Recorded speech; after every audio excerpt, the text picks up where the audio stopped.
Guys നമസ്കാരം. KCET വഴി ഒരു കോളേജിൽ അഡ്മിഷൻ കിട്ടിക്കഴിഞ്ഞാൽ എങ്ങനെയാണ് അതിൻ്റെ നെക്സ്റ്റ് പ്രോസസ്സ് എന്നുള്ളത് ഒത്തിരി കുട്ടികൾ ചോദിക്കുന്നുണ്ട്. അപ്പോൾ ഓൾറെഡി കുട്ടികൾക്ക് കോളേജുകളിൽ ചേരാനുള്ള സമയമായി കഴിഞ്ഞു. കാരണം ഇപ്പോൾ പല കോളേജുകളിലും ചേരേണ്ട സമയമാണ്. ഈ 9-ാം തീയതി മുതൽ 12-ാം തീയതി വരെ കർണാടകത്തിലുള്ള വിവിധ കോളേജുകൾ നമ്മൾക്ക് കൊടുത്ത അലോട്ട്മെൻറ്റ് വഴി നമുക്ക് കിട്ടിയിട്ടുണ്ട്. അപ്പോൾ നമുക്ക് ചോയ്സ് കൊടുക്കാൻ പറ്റും. 4 ചോയ്സാണുള്ളത്. അതിൽ ചോയ്സ് 1 എന്ന് പറയുന്നത് നമുക്ക് ഇപ്പോൾ നിലവിൽ കിട്ടിയിട്ടുള്ള കോളേജ് ഇഷ്ടപ്പെട്ടിട്ടുണ്ട്, ആ കോളേജിൽ നമുക്ക് അഡ്മിഷൻ എടുക്കണം എന്നുള്ളതാണ് ചോയ്സ് 1 എന്ന് പറയുന്നത്.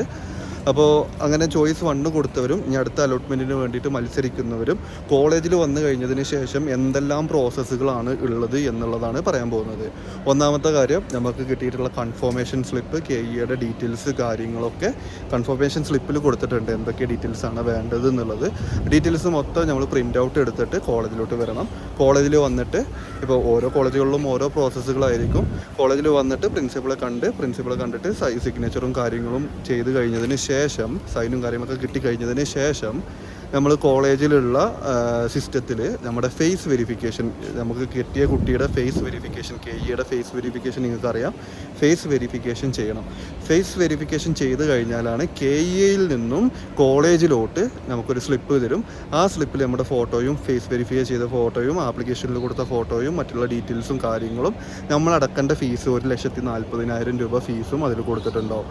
ഇത്രയും ഡീറ്റെയിൽസ് കൊടുത്തിട്ടാണ് നമ്മൾ KE വഴി ഇവിടെ അഡ്മിഷൻ ചെയ്യുന്നത്. അപ്പോൾ 1 ടൈം പേയ്മെൻ്റ് ആയിരിക്കും. അതായത് നമ്മൾ 1 ടൈം പേയ്മെൻറ്റ് എന്ന് പറയുമ്പോൾ 1,40,000 രൂപ കോളേജ് ഫീസും, അതിൻ്റെ പുറമെ അതായത് കോളേജുകളിലുള്ള university fees, eligibility fees, library fees, അത് ഓരോ കോളേജിലും ഡിഫറൻസ് ആയിരിക്കും. പല കോളേജുകളിലും പല ഫീസുകളായിരിക്കും. അപ്പോൾ അത് ഫസ്റ്റ് ഇയർ മാത്രമേ ഉണ്ടാവുള്ളൂ എക്സ്ട്രാ ഫീസ്. അങ്ങനത്തെ ഫീസുകളും യൂണിഫോമിൻ്റെ ഫീസും കാര്യങ്ങളൊക്കെ കൊടുത്തു കഴിഞ്ഞതിന് ശേഷം നമുക്ക് അന്ന് തന്നെ സീറ്റ് എടുത്തിട്ട് പോകാൻ പറ്റും. ഇത്രയേ ഉള്ളൂ പ്രോസസ്സ്. വളരെ സിമ്പിളാണ്. നമ്മൾ കർണാടകയിലോട്ട് നമുക്ക് കിട്ടിയ കോളേജിലോട്ട് വരണം. വന്നു കഴിഞ്ഞതിന് ശേഷം ഇത്രയും കാര്യങ്ങളാണ് ചെയ്യേണ്ടത്. പിന്നെ ഹോസ്റ്റൽ എന്ന് പറയുന്നത് ഓരോ കോളേജുകളിലും ഓരോ ഫീസാണ് ഹോസ്റ്റൽ ഫീസ് വരുന്നത്. ഇപ്പോൾ ചില കോളേജുകളിൽ KCET വഴി എടുക്കുന്ന സമയത്ത് തന്നെ നമ്മളിപ്പോൾ ഈ 12-ാം തീയതിൻ്റെ ഉള്ളിൽ വരുന്ന സമയത്ത് തന്നെ നമ്മൾ അലോട്ട്മെൻറ്റ് കൊടുത്ത് ഹോസ്റ്റൽ എടുക്കണം എന്നുള്ളതാണ്. എന്നാൽ ചില കോളേജുകളിൽ നമ്മൾ ക്ലാസ് തുടങ്ങുന്ന സമയത്ത് വന്നുമ്പോൾ ഹോസ്റ്റൽ, ക്യാമ്പസിൻ്റെ ഉള്ളിലെ ഹോസ്റ്റലാണെങ്കിലും പുറത്തുള്ള ഹോസ്റ്റലാണെന്നുണ്ടെങ്കിലും ആ സമയത്ത് എടുത്താൽ മതി.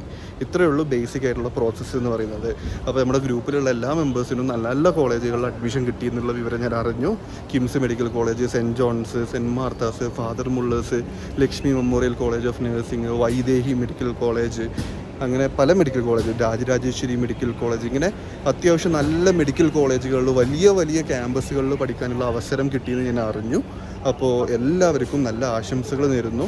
എല്ലാവരും അടിപൊളിയായിട്ട് പഠിക്കുക, നല്ല നേഴ്സായിട്ട് നിങ്ങൾ പുറത്തിറങ്ങുക. പിന്നെ ഫീസിൻ്റെ കാര്യത്തിൽ കുറച്ച് കുട്ടികൾക്ക് കൺഫ്യൂഷൻസ് ഉണ്ട്. അതായത് 1,40,000 ആണോ ഫീസ് എന്നുള്ളത്. ഇപ്പോൾ പല കോളേജുകളിലും എക്സ്ട്രാ ഫീസ് വരുന്നുണ്ട്. ഇപ്പോൾ ഞാൻ നിൽക്കുന്ന വൈദേഹിയിലാണ്. വൈദേഹിയിൽ 85,000 രൂപയാണ് എക്സ്ട്രാ ഫസ്റ്റ് ഇയർ ഫീസ് അടക്കേണ്ടത്.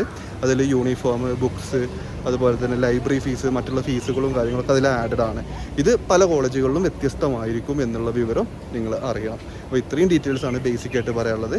എല്ലാവരും പഠിച്ച് നല്ല നേഴ്സാവുക. അപ്പോൾ എന്തെങ്കിലും ഡൗട്ടുകളോ കാര്യങ്ങളൊക്കെ ഉണ്ടെന്നുണ്ടെങ്കിൽ വാട്സപ്പ് ഗ്രൂപ്പിൽ നിങ്ങൾക്ക് ചോദിക്കാവുന്നതാണ്.